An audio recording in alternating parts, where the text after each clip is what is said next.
Sur certains aspects, le Paris-Cap-Nord ressemblerait presque à un rallye-raid comme un autre. Mais quelques engagés nous ramènent très vite à la réalité. Qu'est-ce qui vous a donné le plus de mal pour organiser ce raid? C'est la peinture en gros. La peinture, c'était le plus difficile. Ouais, on a quand même mis 2 semaines pour la peindre et bon, c'était pas de la super peinture, pas de la bonne qualité. Et on a eu des difficultés avec ça. Car dans le Paris-Cap-Nord, le matériel de course le voilà. Ni vitesse, ni chrono, les concurrents sont jugés sur des reportages photos réalisés tout au long du parcours. Acheté à Varsovie au kilo. Je m'y connais pas plus en photo. C'est tout ce que je peux vous dire. Pas de gros soucis non plus de ce côté-là. L'inspiration remplacera sans doute la technique. Décidément, les 70 équipages de la 5e édition du raid sont venus avant tout pour une balade sans angoisse, surtout ceux qui ont déjà participé à l'épreuve. L'année dernière, c'est vrai que je pense que des concurrents ont cru qu'on allait abandonner au bout de 3 jours. Et ils n'ont pas été déçus, mais surpris qu'on tienne un mois et sans problème. La grande boucle scandinave les conduira bien au-delà du cercle polaire.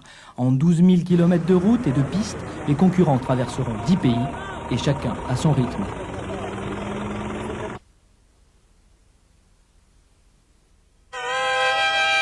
Le soleil de minuit. Ils voulaient le voir, ils le désiraient, certains même l'auraient bien touché.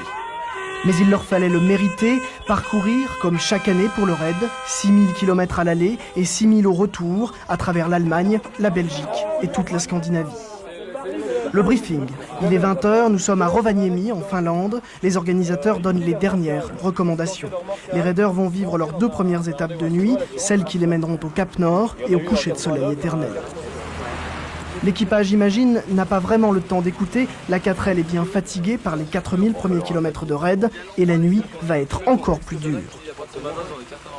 Il y a 3 jours, on a fait 2 tonneaux, puis depuis, c'est galère sur galère, panne d'allumage, problème d'avance d'allumage. Et puis là, début de l'étape de nuit, j'ai cassé le pot d'échappement, c'est que là je suis en échappement libre. Tous les équipages termineront finalement l'étape, certains après 8 heures de galère sous la pluie froide du mois d'août finlandais. Le bivouac. Les concurrents sont déjà très fatigués, la plupart n'ont même pas pu penser à leur sujet de reportage. Les moins endormis trouveront sur place, au hasard des rencontres, les plus insolites.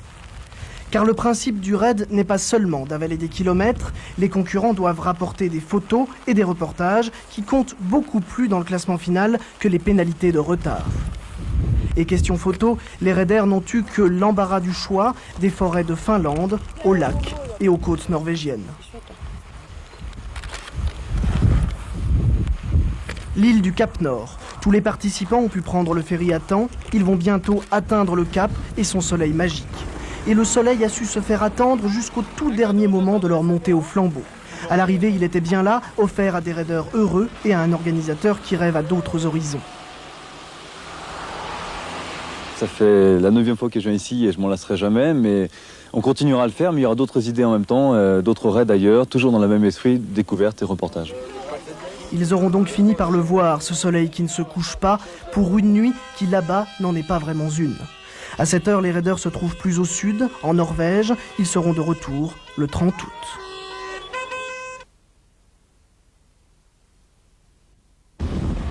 Un 4x4 classique, ou presque, parmi les plus rapides des véhicules du raid Paris-Cap Nord.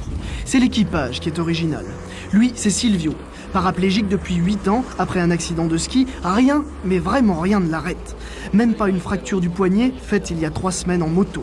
Il a tenu à prendre quand même le départ avec son meilleur ami. Ils se sont décidés au dernier moment, ont juste eu le temps de trouver un sponsor et voguent la galère, avant tout, pour le plaisir. Si ça peut démontrer quelque chose, tant mieux. Si on peut montrer à d'autres personnes qui hésitent encore à sortir, à aller un petit peu au-delà de leur handicap, et tant mieux. Mais c'est avant tout pour nous faire plaisir nous-mêmes, pour voir le Cap Nord, pour voir du pays, des régions sauvages comme la Scandinavie. Lui aussi est prêt à tout pour voir du pays. Mohamed, qui préfère qu'on l'appelle Momo, est le navigateur et aussi mécanicien de l'équipe, opérant à chaque arrêt pour son copain le même rituel du fauteuil.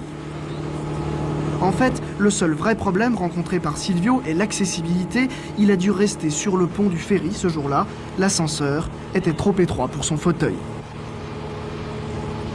Aujourd'hui, Silvio, Momo et tous les concurrents du raid sont sortis du cercle polaire. Ils laissent derrière eux le Cap Nord, les îles Lofoten et leur soleil de minuit. Ils seront à Paris le 30 août.